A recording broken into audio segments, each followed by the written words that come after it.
We are NTD.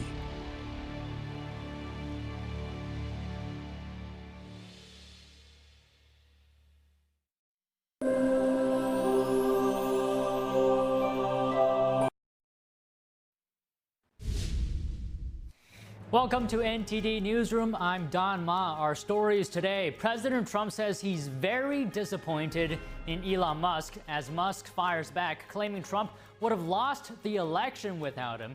What an Oval Office presser reveals about the rising tensions between two of the most powerful people in the world.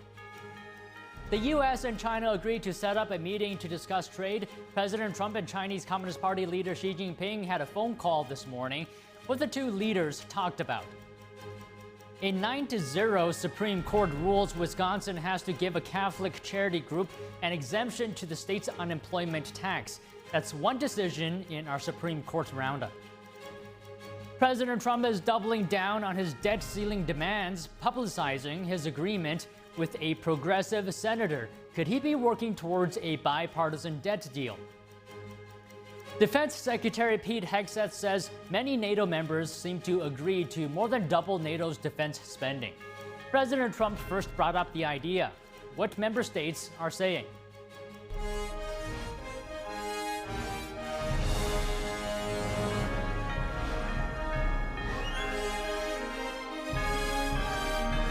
This is NTD Newsroom, live from our global headquarters in New York City.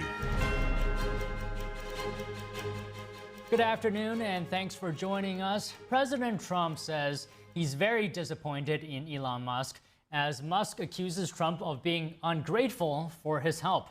It comes as Trump meets with the German Chancellor at the White House, where the two were discussing the Russia-Ukraine war and tariffs. Joining us now live is NTD's White House correspondent Iris Tao. Good afternoon. First of all, Iris, before we get to Musk, first tell us more about the Oval Office meeting. What did the two leaders discuss? Sure, good afternoon to you as well, John. So a lot came up during today's Oval Office meeting, as this is pretty much the first time the reporters got to ask President Trump questions in almost a week. And of course, as Trump hosts the German Chancellor, the main topics that came up were Ukraine, Russia, as well as trade deals and tariffs. About Russia, Trump again says that Russia will respond to Ukraine's latest drone attack. And he just talked with Russia's Vladimir Putin, remember, yesterday for an hour and 15 minutes. Trump says that he told Putin, and he used an analogy to tell him that it's kind of like two young kids who really hate each other and have been fighting. He says sometimes you just have to let them fight for a while.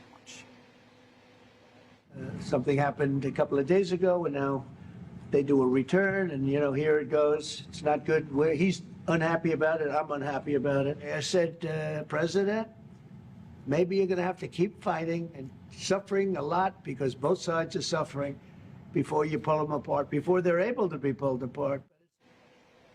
And President Trump says while he does want still immediate peace, that's so far not achievable, at least in the short term. He adds that he is still considering further sanctions on Russia, though now might not be a good timing. The German Chancellor, meanwhile, tried to stress to Trump that it's Russia who's responsible for the violence in the war instead of Ukraine, as Trump expresses that he's not happy about both sides.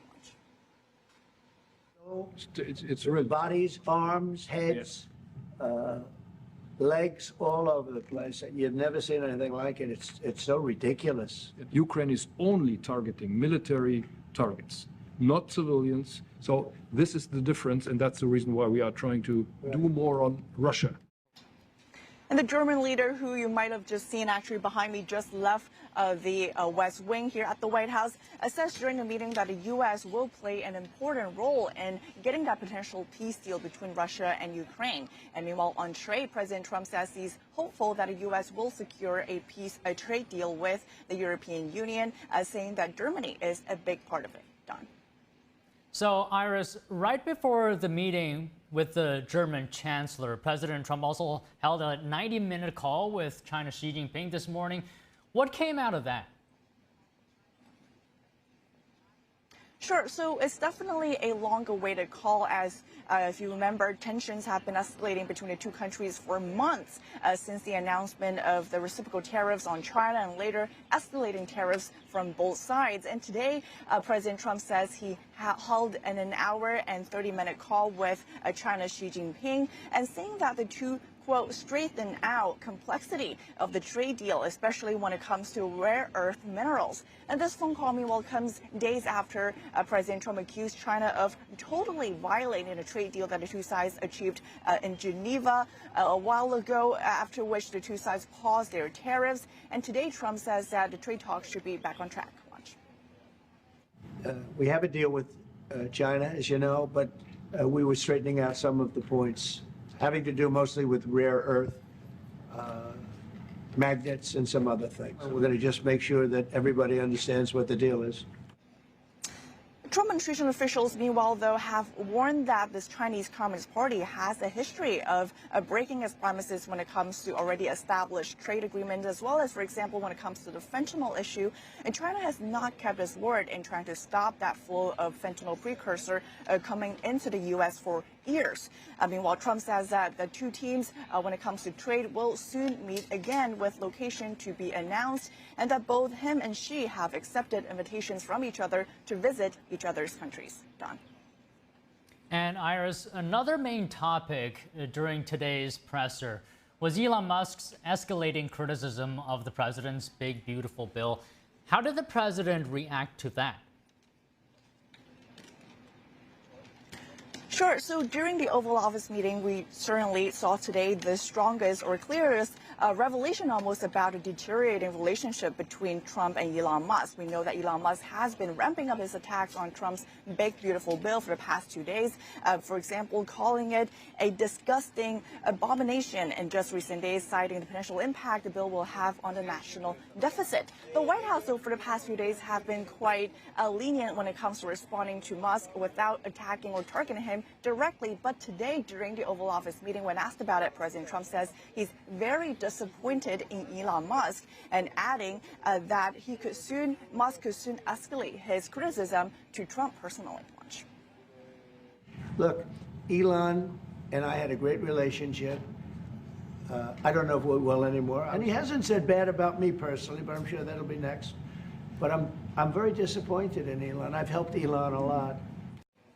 And Trump says he understands why Elon Musk is upset, saying that Musk is not happy about the bill that is going to really take out that EV mandate or electric vehicle credit, which apparently would affect Tesla. And he also says that Musk is not happy about him recently pulling the nomination for the person to lead NASA. He says Musk actually wanted that person to lead the agency, but he didn't feel that is appropriate, and that's why Trump ended up pulling it.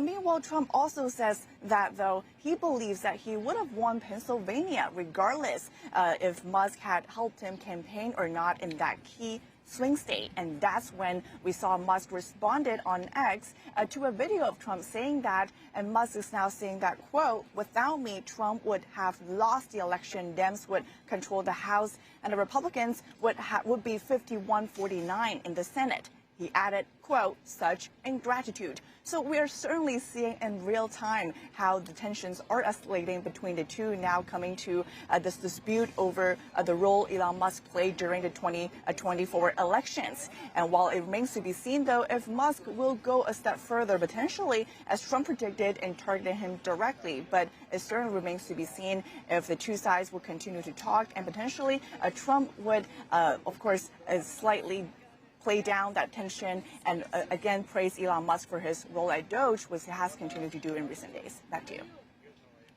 All right, Iris, thank you very much. Next, the Securities and Exchange Commission took a step yesterday toward toughening rules for foreign companies listed on American stock exchanges.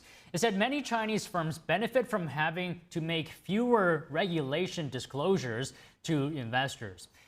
The agency voted unanimously to call for public comment on possible new regulations. The new rules would narrow the definition of foreign companies that are required to publish only annual reports and occasional updates. U.S. firms trading on the same stock exchanges must report quarterly financial updates and promptly disclose events like mergers and board member changes. China reacted today, accusing the U.S. of politicizing economic and trade issues. President Trump has ordered a federal investigation into executive actions taken during Biden's presidency. A memorandum signed by Trump yesterday directs an investigation into whether individuals conspired to mislead the public about Biden's mental fitness and unlawfully assumed presidential powers. The White House says the inquiry will focus on whether there was unlawful misuse of an auto pen. This is a device that replicates a signature. It says Biden's documented cognitive decline and the repeated use of an auto pen raised serious concerns about the legitimacy of his actions. The Department of Justice had ruled back in 2005 that auto pen use is legal if directed by the president. President Biden responded in a statement yesterday saying he made the decisions during his presidency on pardons, executive orders, and legislation. He said any suggestion that he didn't is ridiculous and false. Democrats have dismissed the probe as a distraction. The White House has announced sweeping new travel restrictions targeting nearly 20 countries. The order cites national security and immigration enforcement concerns. Here's what we know. We will not allow people to enter our country. President Trump has issued a sweeping proclamation restricting entry to the U.S. from more than a dozen countries. Today, I am signing a new executive order placing travel restrictions on countries including Yemen, Somalia, Haiti, Libya, and numerous others. That includes a full visa suspension applied to 12 and partial restrictions to 7 others.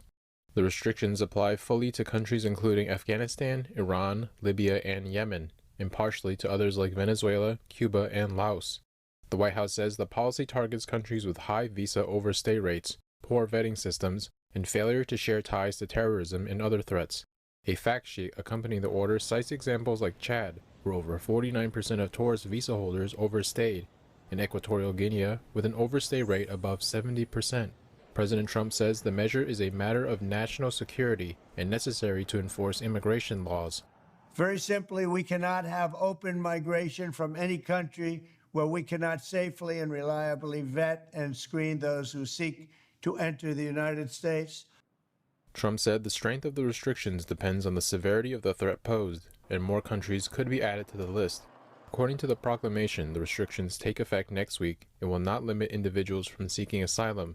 It will also not apply to people whose entry serves national interests. President Trump is doubling down on his debt ceiling demands, making for an unlikely bond with progressive lawmakers on Capitol Hill. NTD's Melina Weisskopf breaks down the debt deal with Trump. The debt ceiling refers to the amount of money that the government can borrow to pay its bills. Every Congress, there's a big showdown between the majority and the minority party about raising the debt ceiling because the stakes are high for this. And the minority party can essentially use this issue as leverage by withholding their votes to get something they want from the party in charge. Right now, our government is getting close to reaching that debt ceiling, so Congress will need to raise the debt ceiling by mid-July in order to avoid America from defaulting on its debt. The Republicans' big budget bill, as it stands now, the version that came out of the House, would raise the nation's $36 trillion debt by $4 trillion, but President Trump wants lawmakers to completely abolish the debt ceiling, meaning the government could borrow as much money as it wants or needs without first having to get approval from Congress. Here's Trump. Not being voted on every 5 years or 10 years. And the reason was because it's so catastrophic for our country. And I always agreed with her. That was one thing I agreed with her on. A certain Senator, Elizabeth Warren, said that she would never, ever allow a default on our debt. She would never let it happen, and she would like to get rid of the debt ceiling, what's called the debt ceiling. I call it the debt extension because we really need an extension, that she'd like to see that gotten rid of. And there are many people that agree. Many Democrats agree with that. In a separate post, he said, let's get together, Republican and Democrat, and do this. So since Trump has long supported abolishing the debt ceiling, why it matters now and what makes this unlikely bond more notable at this point is because we could be looking at a situation where President Trump is trying to leverage Democrat votes on the debt ceiling increase. So we could be looking at a situation where Senate Republicans separate the debt ceiling increase from this budget reconciliation bill, which would make it easier for Republicans in the Senate to get that reconciliation passed, considering the fact that many fiscal conservatives in the Senate, like Senator Rand Paul, have opposed the reconciliation bill mainly on the basis that it raises the debt ceiling. So we're going to have to watch how all of this shakes out as the Senate continues to negotiate this big budget bill.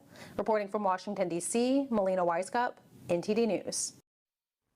Now, the latest in legal battles over the Trump administration's deportations. A federal judge has ordered the administration to provide due process to illegal immigrants deported to a maximum security prison in El Salvador.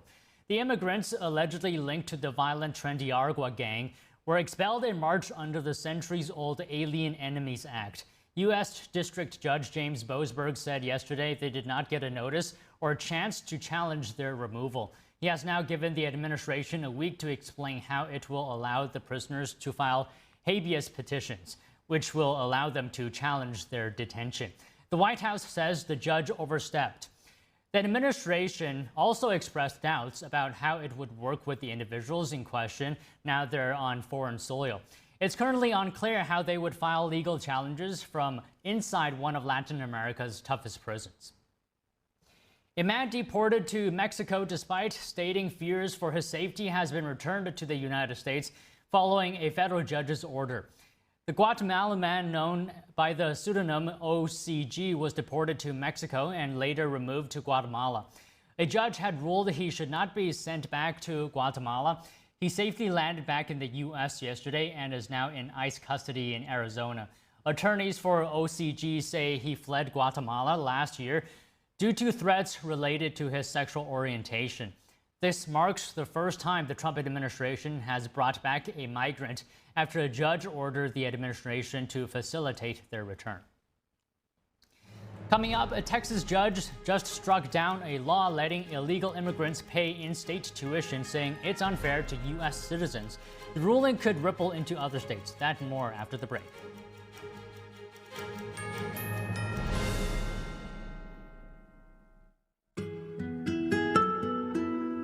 There's cultures that have been lost, but this culture hasn't been.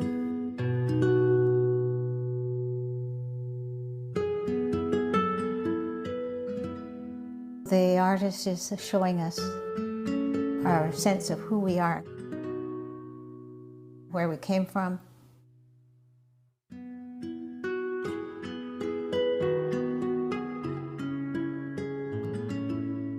You look at his hat. His hat is knitted probably by a man because a man traditionally knitted the hats. That hat tells you the story of who this person is, what his place in the culture is, the animals around him. Everything's all contained in the messages in the hat. And the tool that he's carrying over his shoulder. This is a centuries-old tool that has been able to rework the mountains. Those traditions are invaluable, and if we don't honor those traditions, then we're rootless. The artist is showing us the value of maintaining our culture and respecting our culture.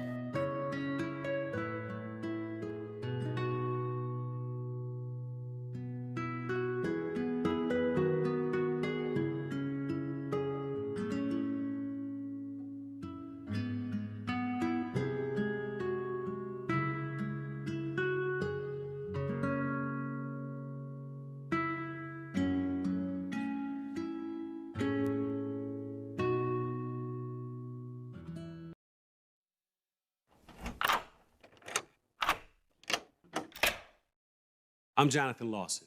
If you're 50 to 85, please listen closely. The lock I want to talk to you about isn't the one on your door.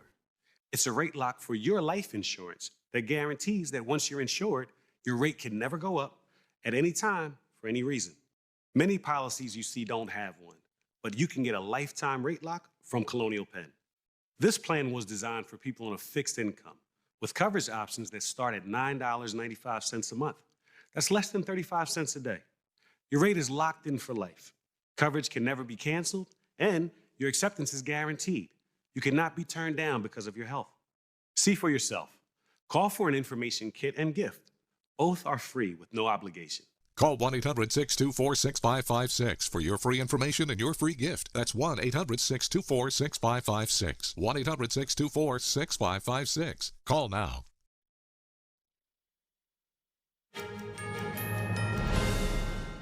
President Trump signed a proclamation yesterday suspending new international visas for students at Harvard University. This escalates a high-profile legal standoff between the Trump administration and the Ivy League school over federal funding. NTD's Daniel Monahan has more, including new developments at Columbia University.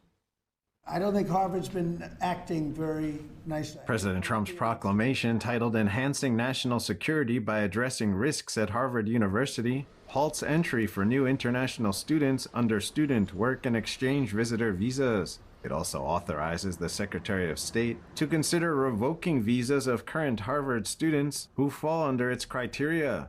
The proclamation accuses Harvard of failing to discipline some categories of conduct violations on campus. It also states that U.S. adversaries like the Chinese Communist Party are trying to take advantage of American higher education by exploiting the student visa program for improper purposes and by using visiting students to collect information at elite universities in the United States. The United States, I further can say here, will not tolerate the CCP's exploitation of U.S. universities. The White House says the Chinese Communist Party has sent thousands of mid-career and senior bureaucrats to study at U.S. institutions. Harvard responded to the international visa suspension, calling the proclamation retaliatory. It vowed to continue to protect its international students. The relationship between Harvard and Beijing has elicited concerns about Chinese Communist Party influence. Harvard has long been known among Chinese people for its role in educating the communist regime's elites. In 2014, one state-run media outlet nicknamed the Ivy League University's Kennedy School of Government an unofficial party school. The White House says Harvard has also developed an extensive relationship with foreign adversaries, receiving more than $150 million from China alone. In exchange, it says Harvard has hosted Chinese Communist Party paramilitary members and partnered with China-based individuals on research that could advance China's military modernization. Xi Jinping's own daughter attended Harvard as an undergraduate in the early 2010s. At Harvard University's recent graduation, Zhang Yurong, the first Chinese woman selected to speak at the ceremony, delivered a hopeful message about ending poverty and embracing global unity. But her speech sparked backlash, with critics noting striking similarities to a core Chinese Communist Party slogan, "A community with a shared future for mankind," a phrase closely tied to Communist leader Xi Jinping's diplomatic agenda. Meanwhile, Columbia University is also under federal scrutiny. The Department of Education said on Wednesday that the university violated a federal civil rights law and as a result failed to meet accreditation standards. The move comes amid allegations of widespread discrimination against Jewish students on campus. Education Secretary Linda McMahon wrote on X that Columbia University looked the other way as Jewish students faced harassment, breaking Title VI protections. Title VI prohibits any recipients of federal funding from allowing discrimination based on race, skin color, or national origin. Losing accreditation could mean degrees are no longer recognized and federal aid is jeopardized. Columbia responded to the concerns raised by the Education Department. It said Wednesday that it takes the issue of anti-Semitism on its campus seriously and is continuing to work with the federal government to address it. Daniel Monahan, NTD News. 2 Chinese nationals are facing federal charges for smuggling a dangerous crop-killing fungus into the U.S. It's a biological agent that scientists warn could devastate food supplies. The U.S. Attorney's Office for the Eastern District of Michigan says the fungus is responsible for billions in agricultural losses each year. It is toxic to both people and livestock. According to court documents, University of Michigan researcher Yun Qingjiang first smuggled the fungus in 2022, stuffing it into her boots to avoid detection. She is also accused of asking a third party to send her the pathogen in January of last year, who then allegedly shipped the samples inside a statistics textbook. The package was intercepted before it arrived. Her boyfriend, Jun Yong Liu, was caught in July with baggies of contaminated plant material hidden in his backpack at the Detroit airport. Authorities say both suspects admitted they planned to use the lab at the University of Michigan to conduct unauthorized research. The University of Michigan released a statement yesterday denying accusations of receiving funding from the Chinese regime and saying they strongly condemn any actions that seek to cause harm or threaten national security. A federal judge has struck down a Texas law that allowed illegal immigrants to pay reduced in-state tuition. The judge ruled the law is unconstitutional. The order came just hours after the Justice Department sued to block the tuition policy.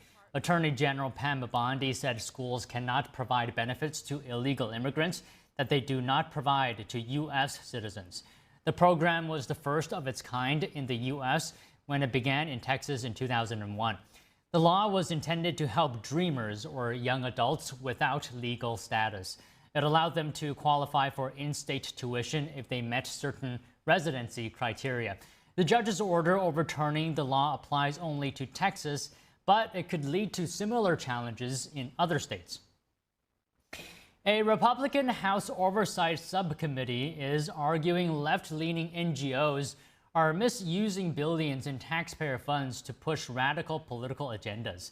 The Subcommittee on Delivering on Government Efficiency held a hearing yesterday to share their findings. Democrat administration officials work with leftist NGOs to implement programs in a manner that ensures those NGOs receive massive grants and contracts. The leaders of those recipient groups then turn around and donate to Democrat political campaigns. We've documented a large UN NGO support network from field reporting and annual reports from this group called the Regional Refugee and Migrant Response Plan.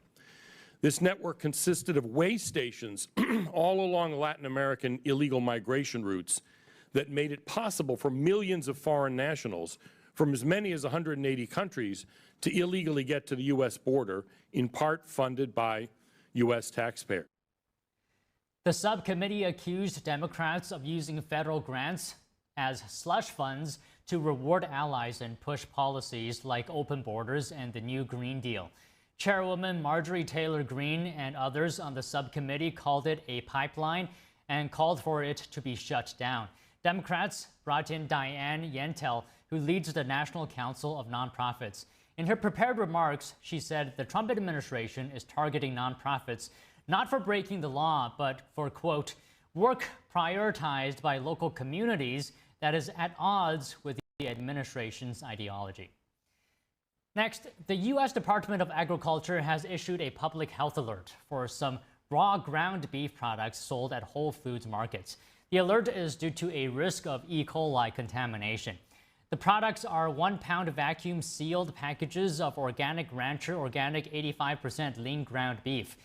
The packages are the ones which have to be used or frozen by June 19th or June 20th.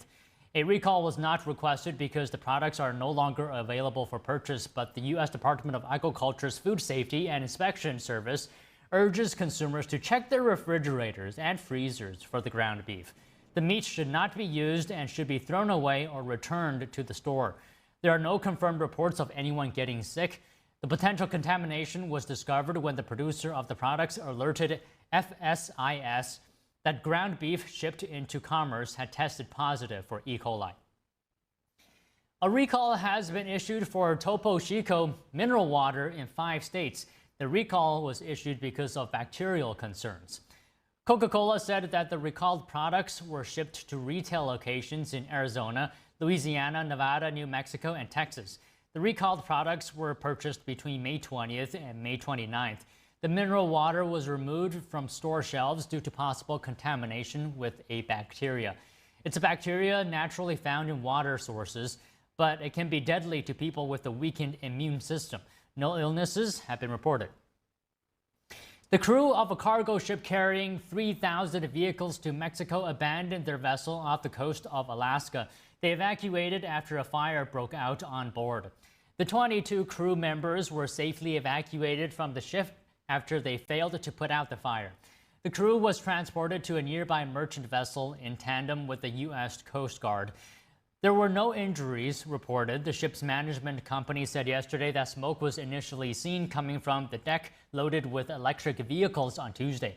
EV-related fires on ships are challenging to put out. They generate intense heat, and the risk of reignition can last for days. The Coast Guard said it's working with the ship's parent company to coordinate recovery efforts. The Coast Guard is leading an effort to clean up 2,000 gallons of diesel fuel in Baltimore. The spill originated from a Johns Hopkins University hospital. It leaked into the city's inner harbor near its historic water point called Fells Point. The fuel has red dye in it, which makes it easier to see but also obvious to tourists. Officials say the city's drinking water has not been impacted. And coming up, Defense Secretary Pete Hegseth is in Brussels today advocating to raise defense spending from 2 to 5%. What NATO members say about the idea of bringing spending to 5% of their GDP, that and more when we come back from the break.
To celebrate our newest launch, Rev 7, I'm bringing you an amazing introductory offer, plus an exclusive overstock sale that you're not going to want to miss.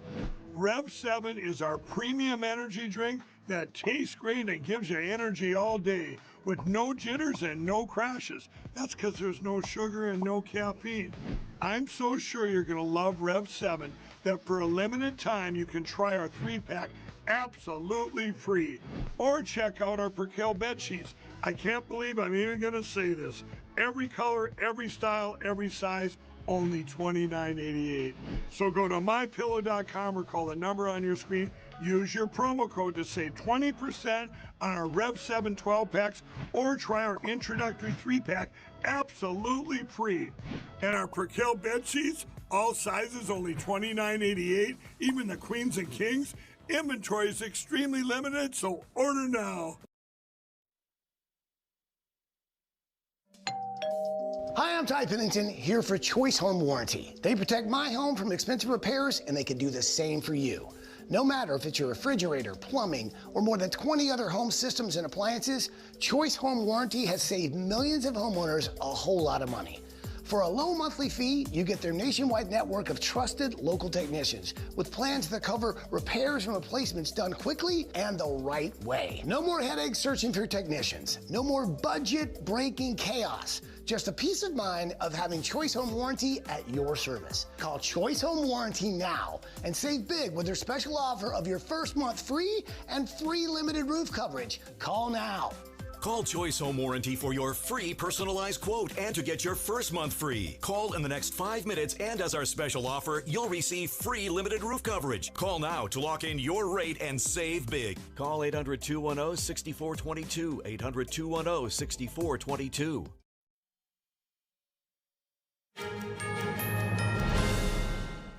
9-0, the Supreme Court rules Wisconsin violated the First Amendment by denying a Catholic charity group an exemption to the state's unemployment tax.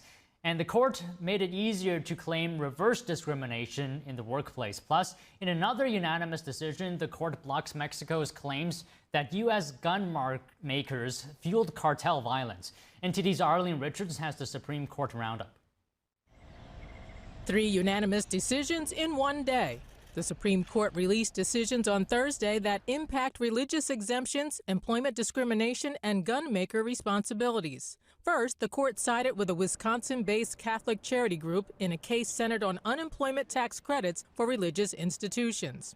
The decision delivered a victory for faith-based institutions who had argued the state's decision not to grant the exemption violated the First Amendment.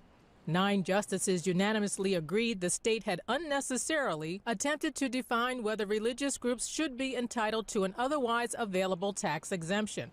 They said the state analyzed the group's entitlement based on the state's criteria for religious behavior. The Wisconsin Supreme Court had previously ruled the group was not operated primarily for religious purposes, since it serves and employs non-Catholics and doesn't require participants to practice the Catholic faith. In Ohio, the court unanimously allowed a straight woman to revive her reverse discrimination case. The justices found that the Civil Rights Act does not limit members of the majority group from filing discrimination claims. Marlene Ames, who worked for the Ohio Department of Youth Services for 2 decades, sued under the landmark law. She claimed the department passed her over for a promotion and then demoted her in favor of gay colleagues.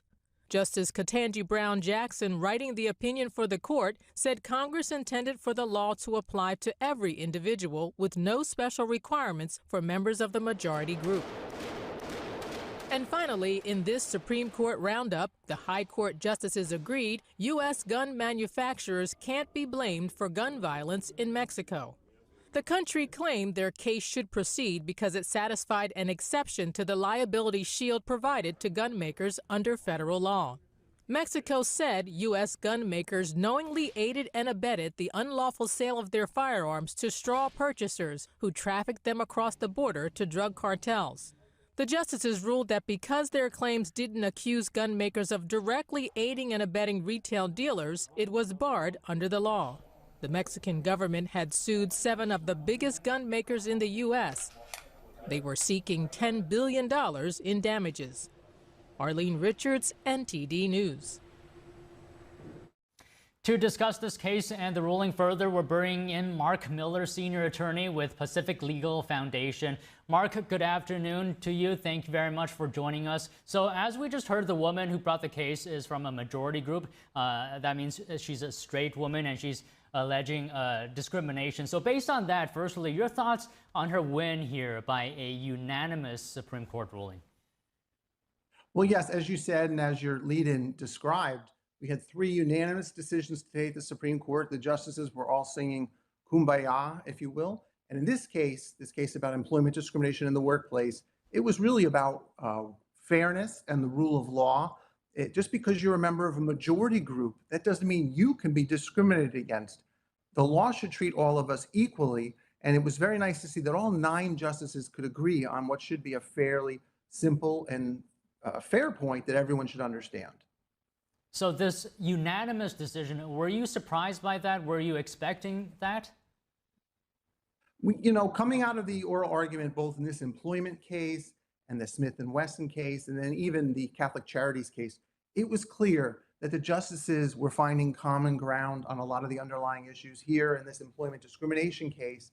The idea that somebody could be passed over for 2 different positions and allege that it was because she was heterosexual and that the people that got the jobs over her had not as good an employment record as she did, or as lengthy as an employment record, yet she was being passed over because they were homosexual. That's not to say it's true, but what the Supreme Court said is if you allege that, then you have made a valid employment discrimination claim that, if you've got enough evidence, should go to a jury and let the jury decide. They said there's no special rules. Just because you're a heterosexual or a member of a majority group, there's no special circumstances that say you can be discriminated against in favor of a disfavored minority. The law applies the same for everyone and equally. So let me reiterate that point. I mean, she's saying that people who she alleged were not sufficiently qualified for the roles. That's what she was arguing, and the suggestion being that these people were given preference because they identified as gay. How often is this happening in employment today? Is there any indication of how prevalent this is? It's really hard to quantify how often it's happening because most people, they're not interested in getting involved in litigation, and they're afraid if they get into litigation, they'll lose. And even here, you could see why she might think she would lose, because until the Supreme Court decided this today, there was controversy in the courts as to whether a heterosexual could bring a claim for, what we call sort of colloquially reverse discrimination. So even though we can't quantify it, obviously this case just shows that it seems to be happening. And it was nice for the Supreme Court to unanimously say, no, not on our watch. That's not what the 14th Amendment, that's not what employment discrimination laws like Title VII allow. Do you think this is significant, this ruling for non-minority groups to demonstrate employment discrimination in lawsuits? Well, it's significant for a number of reasons. First, it's significant because it sends a message that whether you're being discriminated against because of your race, your sexual preference, your nationality, your national origin, or here because you're heterosexual, you can bring a discrimination claim. Congress does not want to see anyone discriminated against. You should be judged on the merit of your skills and talents for a job, not because someone has a bias against you, an illegal bias against you. And then number two, it's interesting as well, Justice Thomas wrote a concurrence where he's sort of questioning the entire employment discrimination laws. Not that he doesn't think employment discrimination is wrong, but he is sort of calling to reconsider how we address employment discrimination through the courts. So bottom line is this is a very important decision for the path of the law. Do you think this could be applied to other instances of majority group experiencing discrimination in employment that's aside from sexuality, such as race, for example, or nationality, and etc.? Yeah, discrimination is wrong no matter who it is targeting. And so this decision sends that message that there are no special rules if you're a majority member versus a minority, a quote unquote minority member. We shouldn't treat people based on their what class they're in or what type of person they are. We should treat them based on their individual characteristics. And that's what the Supreme Court is saying. Don't treat people as groups. Treat them as individuals. And that is a resounding win for individual liberty. That's why Pacific Legal Foundation filed a brief in support of what became the outcome in the case. This is exactly the outcome we wanted to see. People should be treated based on the merits of who they are, not the color of their skin or their heterosexual or homosexual tendencies. No, they should be treated based on who they are individually and what good a job they do. Well, all right, Mark, once again, thank you very much for your time today. Great to be with you. Thank you. And moving now to the war in Gaza, Israel says the bodies of 2 hostages have been recovered in a joint military and intelligence operation. 70-year-old Judy Weinstein Haggai and 72-year-old Gadi Haggai were killed near their home on October 7th during Hamas's attack on Israel in 2023. The couple were dual U.S.-Israeli citizens and were among the victims taken from kibbutz near Oz, near the Gaza border. Israeli Prime Minister Benjamin Netanyahu thanked those involved in the operation and reaffirmed his commitment to bringing all hostages home. Meanwhile, the U.S. vetoed a UN Security Council demand yesterday for an immediate, unconditional, and permanent ceasefire between Israel and Hamas. Here's the U.S. representative to the United Nations, Dorothy Shi. We would not support any measure that fails to condemn Hamas and does not call for Hamas to disarm and leave Gaza. This resolution would undermine diplomatic efforts to reach a ceasefire that reflects the realities on the ground and emboldens Hamas. No one wants to see Palestinian civilians in Gaza go hungry or thirsty. We instead urge the UN and NGOs to support the Gaza Humanitarian Foundation to help it safely deliver aid without being diverted by Hamas. The remaining 14 council members voted in favor of the draft resolution, which also called for unhindered aid access across the Gaza Strip. Israel has rejected calls for an unconditional or permanent ceasefire, saying Hamas cannot stay in Gaza. The Secretary of State said the resolution would only serve to advance the interests of Hamas terrorists while undermining diplomatic efforts. Bringing the NATO defense spending from 2% up to 5%. President Trump advocates for the sharp increase, which would more than double each country's spending. Defense Secretary Pete Hegseth now says many NATO members agreed to the new goal. NTD's international correspondent Arian Pazdar has the story. America can't be everywhere all the time, nor should we be. Defense Secretary Pete Hegseth says he supports NATO members spending more on defense. Hegseth is in Brussels on Thursday for a meeting of NATO defense ministers. President Trump seeks to raise the defense spending of each country from 2% of their respective GDP to 5%, more than doubling it. Hegseth says a number of countries seem to agree. From France to Germany, to the Baltics, to the Nordic countries, to Poland, to Greece, to Hungary, to so many more, the commitment is there. NATO Chief Mark Rutte has proposed alliance members boost defense spending to 3.5% of their GDP and then commit a further 1.5% to broader security-related spending. On Thursday, various countries welcomed the idea of raising the spending to 5%, such as Sweden. I do want to convey that this is an historic moment for Europe. If we are able to reach 5% by 2030 or 2032, we're going to go up to a defense investment that was at the height of the Cold War, and it's necessary for us to strengthen our ability to defend and continue living in peace.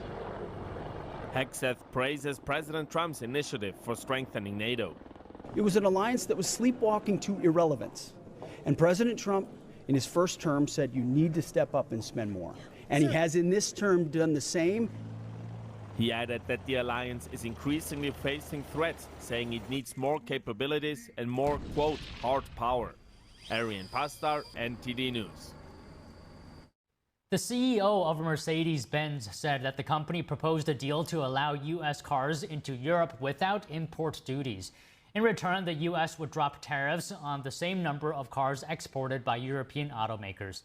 The CEO said that this idea has been shared with both sides and could be part of the ongoing negotiations between the U.S. and the EU. He said that such a deal could act as a precedent for other industries. Europe's main auto supplier association said production lines are feeling the impact of China's rare earth minerals curbs. The European Association of Automotive Suppliers represents more than 3,000 companies in the automotive supply industry.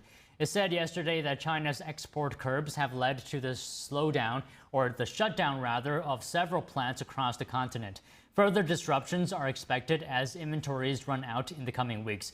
China said last month that it was tightening control over the entire supply chain of strategic rare earth minerals. Under the Chinese Communist Party, China holds a near monopoly on the global rare earths market. It dominates both mining and processing through state-controlled companies and strict export regulations. A pan-European consumers organization filed a complaint against online fast fashion retailer Shein. That's over its use of so-called dark patterns. Here's more about these tactics. Fast fashion retailer Shein has been accused of manipulating shoppers. European consumer group Burke said it uses so-called dark patterns to push people to buy more. It's filed a complaint to the European Commission. That cites practices including pop-up ads that tell people they will lose promotions if they leave the app. The group says Shein also uses countdown timers to create pressure to make a purchase. And it says the firm sends excessive notifications, with one phone getting 12 in a day. In a statement, Shein said it was working with the Commission and consumer bodies to make sure it complied with EU laws. It said Burke had not accepted its request for a meeting. The consumer group has also targeted Shein rival Temu in a previous complaint. Both firms have grown rapidly in Europe, helped by apps that turn shopping into a game. In Shein's Puppy Keep game, for example, users have to feed a virtual dog and collect rewards to get free items. They can get more points by using the app and making orders, but have to log in every day or risk losing cumulative awards. In a separate move last month, the Commission notified Shein of practices that breach EU law and said it would face fines if it didn't address the concerns. In Paris, many residents remain shaken by the violence that erupted last weekend after a soccer game. Some are now calling for a stronger response from the justice system. NTD's international correspondent David Vivez reports from Paris. Around 600 people were arrested in Paris last weekend during violent riots. The violence following Paris Saint-Germain's victory in the European Championship came at a high cost. 2 people died and around 200 were injured, including 22 police officers and 7 firefighters. While life gradually returned to normal on the Champs-Élysées at the start of the week, some neighborhoods in Paris still bear the scars of the unrest. Near the Parc des Princes stadium, where the team celebrated its win on Sunday, residents expressed their shock at the events. The rioters were launching fireworks all over the place. They could have injured people or set buildings on fire if they had flown into apartments. It really wasn't safe, and it was frightening. Later, the police charged at the rioters, and only then did the danger start to ease. We live really close to the stadium, and compared to usual, the violences started relatively early. There were a lot of people, a lot of firecrackers and smoke bombs.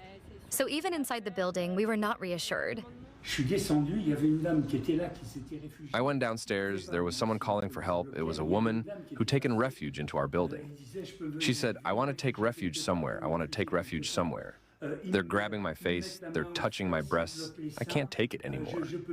The police was outside the building, so she was safe, but it was scary. The people who did all that, I don't think they were supporters or sports fan at all. This is not normal. In England or other countries, people can celebrate. They get together with their families without fear of incidents. So one day we'll have to get to that point too, to be able to celebrate without incidents. President Emmanuel Macron promised that justice would be harsh against those responsible for the violence. However, an investigation by Le Figaro revealed that about 1/3 of those arrested were released without charges. Many others avoided prosecution and were instead assigned to take part in citizenship education programs. A former Minister of Justice stated that the current judicial tools are not adequate for handling such mass violence. Meanwhile, a police union spokesperson warned that the lack of a strong legal response makes it likely that similar events could happen again in the future. David Vives, NTD News, Paris. Coming up, classical music met creativity in the streets of Esher in the United Kingdom. Mozart's melodies took on a new life, played on something you wouldn't find in an orchestra pit. That and more when we come back.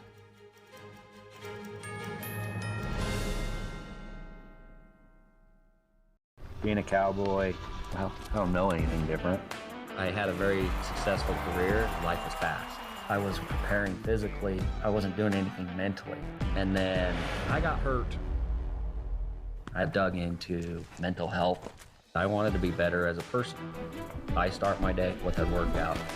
I live life 8 seconds at a time. Find a place to stop and just breathe. Love your mind.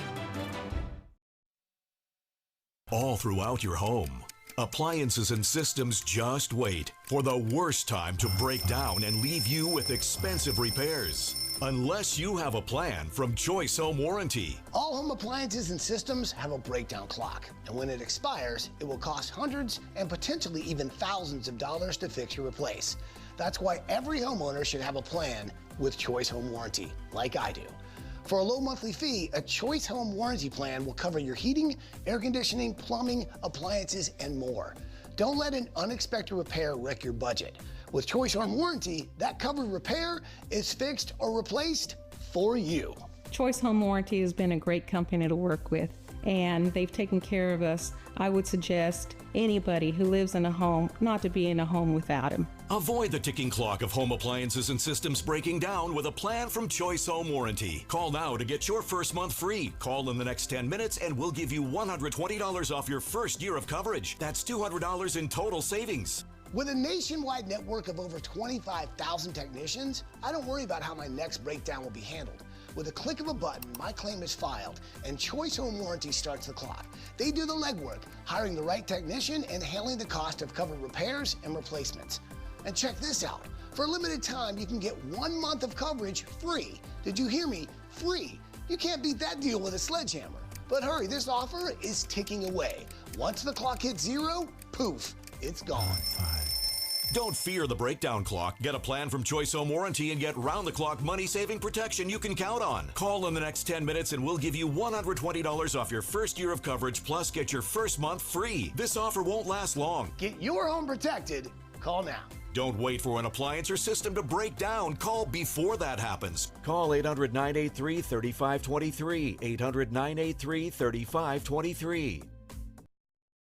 Discover the ancient secret to vitality and longevity with Puretang Black Ginseng. Crafted from premium 6-year-old Korean ginseng, each root is carefully nurtured for over 2,260 days, undergoing a traditional 9-round handcrafted process of steaming and drying to unlock full potency and absorption. Experience pure, natural energy with Puretang Black Ginseng. Order now at puretang.com.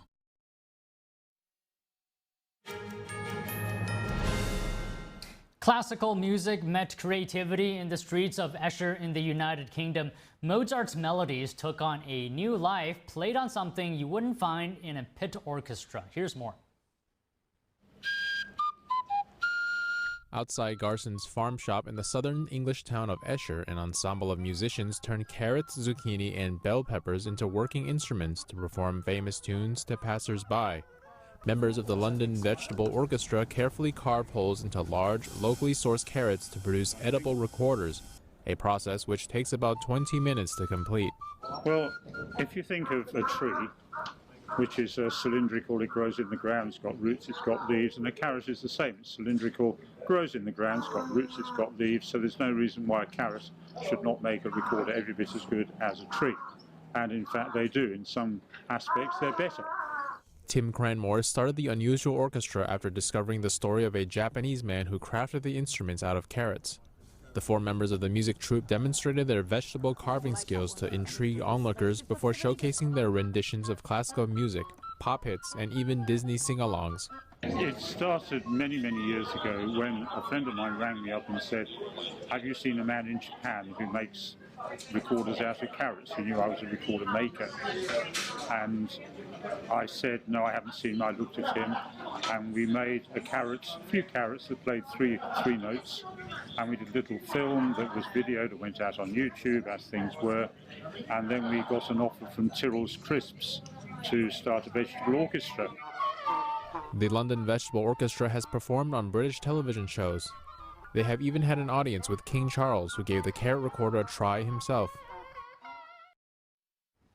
Coming up, California's bullet train project faces a major funding threat as the federal government moves to pull billions of dollars. The state has limited time to address cost and delay concerns before the Trump administration cuts funding. We have that and more after the break.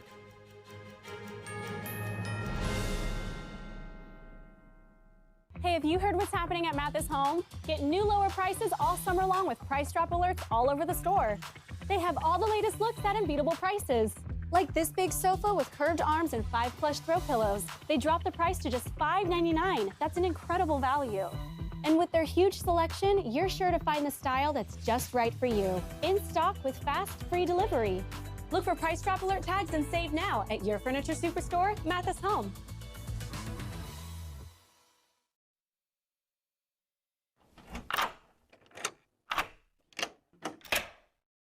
I'm Jonathan Lawson. If you're 50 to 85, please listen closely. The lock I want to talk to you about isn't the one on your door. It's a rate lock for your life insurance that guarantees that once you're insured, your rate can never go up at any time for any reason.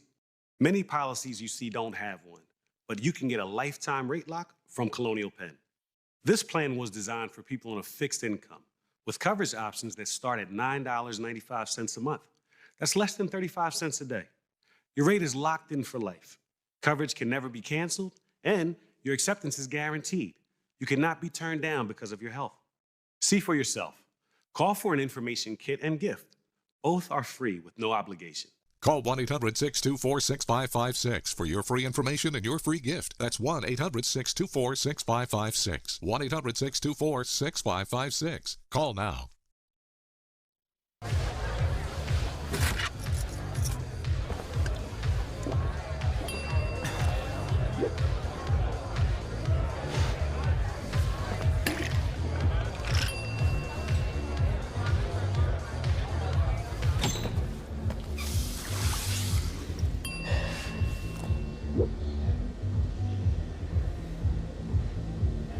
need to do something to feel okay to drive, you're not okay to drive. Don't drive buzzed.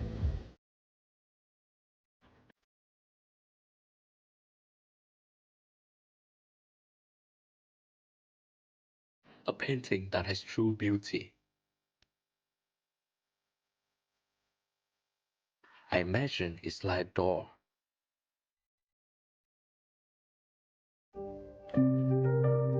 The artist holds the key to open the door and bring people to a purer world.